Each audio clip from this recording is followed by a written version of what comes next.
Yes, we all know that Albert Einstein was the greatest genius in history, a man so intelligent that he could outthink thousands of scientists alone. He thought about and understood things that we humans can't even begin to comprehend, and then he simplified them for the world. Albert Einstein was a physicist who, by developing the theory of relativity, E equals mc squared, and the laws of the photoelectric effect, left the world astonished and puzzled. His extraordinary intellect even earned him the Nobel Prize. Seeing his extraordinary ability to think and comprehend, people believed that Einstein had a special brain, one that was vastly different from that of regular humans. Einstein himself was aware of this, which is why he did not want any research to be conducted on any part of his body after his death.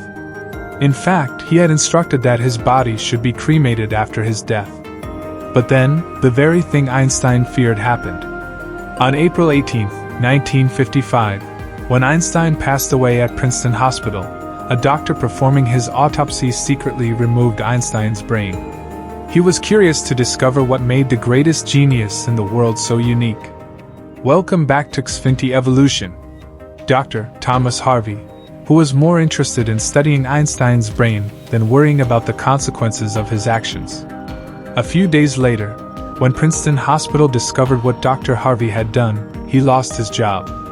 However, Dr. Harvey somehow managed to convince Einstein's son, Hans Albert, to grant him permission to study the secrets hidden within his father's brain and reveal his findings to the world. This marked the beginning of a long journey for Einstein's brain.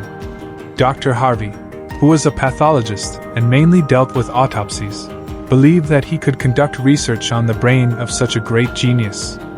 Now in a peculiar situation, having lost his job at Princeton, Dr. Harvey, who had already preserved Einstein's brain, took it to the city of Philadelphia, Pennsylvania.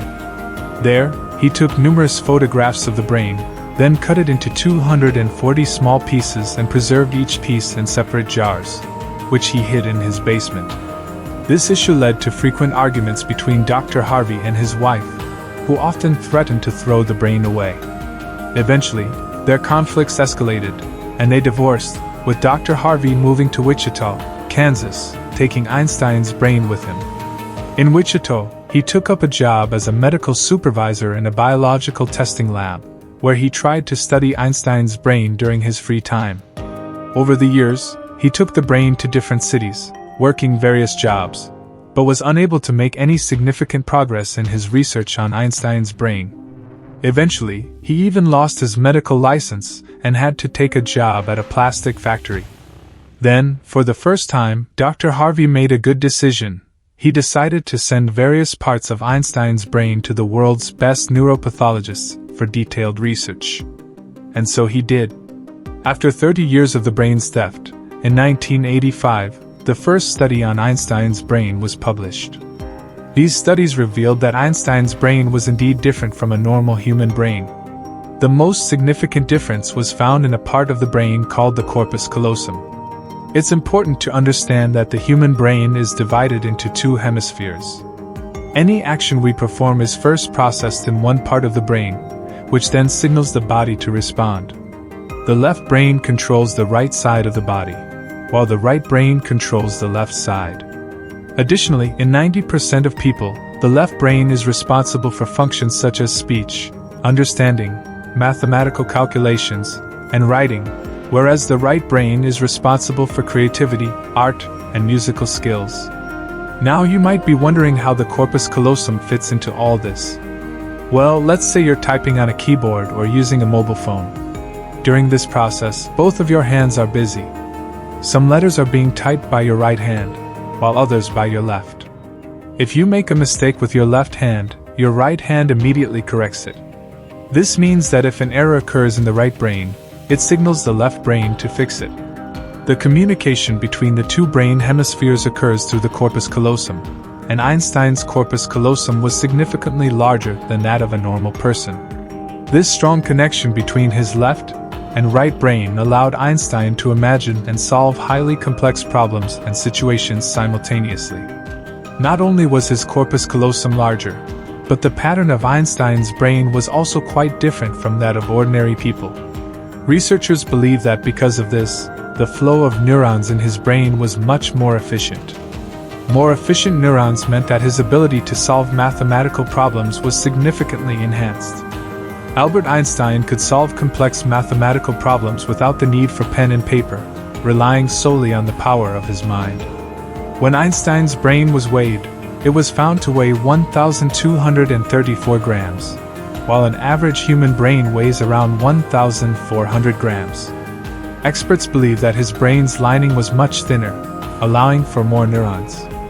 But the biggest question remained, was Einstein born with this special brain, or did these changes occur later in his life? Investigations revealed that when Albert Einstein was born, he couldn't speak for the first 5 years of his life, whereas most children start speaking around the age of 2 or 3.